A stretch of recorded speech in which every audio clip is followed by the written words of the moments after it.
What's good, BEVIS? IFL TV, proudly sponsored by Everlast. Delighted to be joined by British and Commonwealth welterweight champion Chris Rock and Roller Jenkins. How are we, mate? I'm good, mate. I'm very good. Weighing done, refueled. Was in bed, and then you rang me to get me down. Yeah, fair play. So I'm done. I'm happy. Don't use me as an excuse if it doesn't go well tomorrow. Don't use me interrupting that sleep. Right? This is more important anyway. The last time I saw you was in Birmingham, and that feels like a hell of a long time ago. There was no happy parties that night. Shit night for you and a shit night for Liam, let's be honest. Massive cut, and I didn't realise if you can just show it a bit. It's still sort of like you can see the extent of it. Sort of, it's still prominent. Yeah, I think it's the shape on my head now. I got a very pronounced forehead. What can you say? I got dropped on the head when I was a baby. It's not the best thing, but it is what it is. I did get cut back. It's been 20 months by the time I get in the ring. But camp's gone great. And the last thing you need when you want to jump back in the ring and sort of rectify something, or when you want to get back in and get a win, is a pandemic to hit. So in all that time, has it just been like a carnage couple of years? It's been shit, to be honest with you. I'm not gonna lie to you. I was meant to fight Echo a good few months ago, but obviously I perfected the eardrum in sparring. No fault of my own. Got caught up in one part of a glove. I was gutted because I was in good shape then. And next thing you know, it's 12, 14 weeks down the line, we're fighting now. But the weigh-in's done. It's going to happen tomorrow. I'm just grateful to be in the position where I am, defending my both belts. I do want to just shift the focus a little bit to before that, because if we timeline it, there was a point where you and Conor Benn was the talk. It was like that was one of the biggest domestic fights across all weights. It was you and Conor, and then that dispersed, and then Echo signs with Frank. So a lot has gone on that time, but yeah, originally I expected to be at a press conference to see you and Conor. Yeah, well, he was made mandatory, and that's all I know is that Eddie pulled out of purse bids. I think it was 2 or 3 days before, and then that left me in. What the fuck am I doing? When am I fighting? Then obviously Echo signed with Frank, and he was made mandatory, and we were fighting. Is that sort of a really shit place to be? Because no one should feel like they're left in limbo when they've got two of the most sought after belts domestically. You've got the British and Commonwealth, and yet you almost feel like I'm a spare part. Like, it shouldn't never be like that. Yeah, in a way, mate. All my career has been the same. I've been, I'm going to call it the old one out. Not meant to win fights, but I'm winning fights. People look at my career and only see the cuts, not actually see how good I can fight and what I've actually done in this sport. People always go, "Oh, look, he's going to get cut again," but it is what it is, isn't it? I'm not going to be everyone's cup of tea, and that's life. Just got to go on with it. Well, I know you're not Echo's perfect cup of tea. I don't think there's any hatred there, to be honest. I know you've both had a little bit of back and forth. He did say that he wasn't too sure on the perforated eardrum recovery, that he'd had one before and it was shorter than you said you need for yours and whatnot. But I don't know, is there a lot of tension there between you and Echo? Because shit's going to be said because you're in a big fight, but is there tension between the both of you? Not from my end, mate. At the end of the day, this is a business, isn't it? Right? I got 3 young boys. I think he's got a kid as well. So I wish him all the best. Get home safe. But I'm just going to beat him on the night. Personally, I don't know what level to call him a friend, and from what I've heard, people have said he's putting on a front, trying to act this and act that. You know what? It is what it is. We're going to fight. And when you do fight, how is it going to play out? Like, I can't picture you two in the ring. Like, so many different outcomes, so many different ways it could clash or gel. But one thing you do know is it's going to be interesting. Yeah, it's going to be a good fight. I put the work in for the last couple of weeks. I've had some good sparring, and I'm just ready now to rest up now this evening, and then just leave my hands to talking tomorrow. And do you look past this? Because I know it's always been, you've just titled, there's your answer, but I know when interviewing you before, when being spoken about it, there'll be a point where Chris clicks his fingers and goes, right, I am too good for the domestic scene. Now I want to try and push European. I want to try and grab a world title. Obviously a tough division welterweight, but Have you thought about clicking your fingers and going, right, after this, I need to try and, push myself towards a world title? No, mate, not at all, because I live a life, don't run before you can walk. I know where my levels are, but this fringe European level.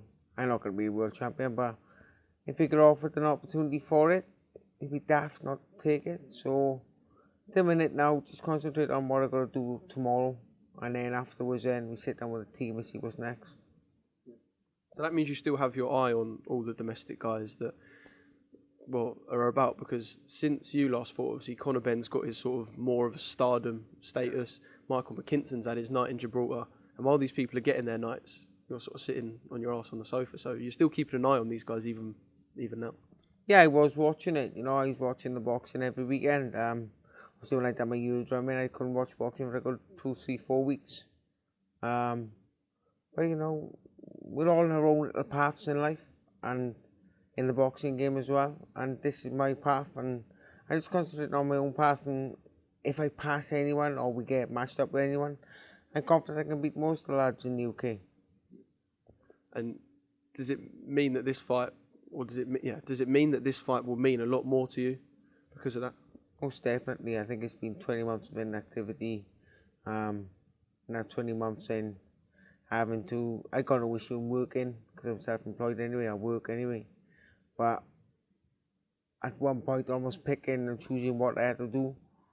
But we're here, so that's all that means anything to me now. So we put the work in, and I'm fighting tomorrow.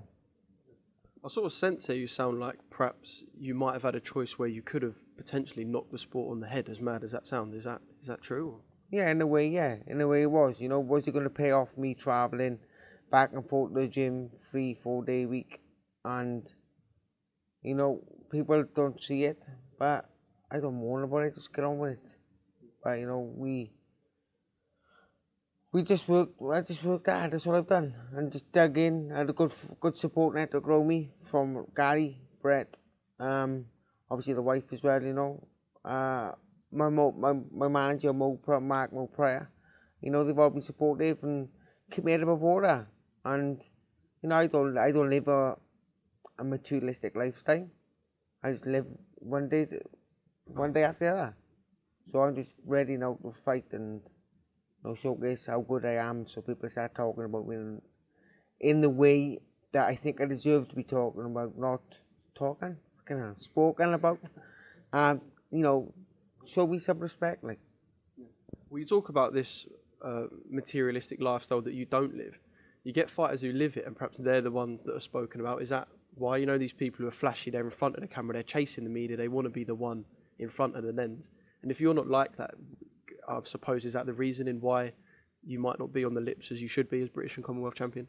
Who knows? I've actually had somebody tell me a number of times there should be more on social media, checking more posts up, keep my name out there. But man, when you're working and you're training and you've got your own family, there's more to life than trying to sell yourself. Yes, the money's great, but what I'd rather do, take some photos of myself training or go for a walk with my family. Some people will pick the other side, but I'm just happy. If you're to win on Saturday night, you'll be the name on people's lips. I mean, I'm an interviewer, so you can say that, I can't. But you'll be the name on people's lips. Do you know what I mean? So does it just highlight how boxing is not fickle, but a bit of a sport like that? When you win, you're the best thing in the world. And when you haven't fought in a while, you're just nothing, like a gun for hire. Mate, that's in not just in boxing, but I think that's in every sport and every way of life, innit? When you're winning and you're on the TV and people are seeing interviews you, some of them get pissed off them because they can't understand me because they speak so fast. But I do apologise because I can't have a comment saying I sound punch drunk or something, or I don't know. But no, it'll be nice just to get a win. Win anyway, any means necessary, I've got the game plan and I'm confident. Yeah, to the American people watching this, he's not punch drunk, he's just Welsh, and that is what they sound like. Yeah, exactly. For the rest of the night, then, obviously, it's about 6 o'clock now. Sort of, what do you do between now and fight night? Just because I know you're so game, you just want to get in the ring and fight, but you've now got that sort of weight as well. Yeah, it's just calm before the storm now, the nerves are kicking in already. Just gonna have some food now, go and chill with my team. We got obviously Gary, Brett, and we got Dodgy Den. Den's a character, so he'll keep us smiling and giggling like no, just relax and just try not to think about the fight until it is actually tomorrow, so you're not burning off too much excess energy. When do you switch into that think about the fight mode? Is it the second you step into the arena, or when you start getting your hands wrapped, or? I can't say from everyone else's view, but with me it's just a switch that goes on in my head that I will. 1 minute I'll be having a laugh and a joke and a change over my legs and all to say that, but they look over to me and go, "What's wrong with him? He's gone quiet." But then that's me switching. But it's hard, you know. I just can't wait. It's a fight we can't wait for as well. Long time in the making, and God willing, it lives up to the bill. Good luck, and yeah, enjoy the rest of your evening, Chris. Thank you very much. So can I just say a massive shout out to all my sponsors? Yeah. I got loads on my back. Let's try and get them in here. Yeah. Go on. I got a few on the back as well, you know. But without these guys, I wouldn't be here today. You know, help me. Appreciate it. Brilliant. Boom. Thank you.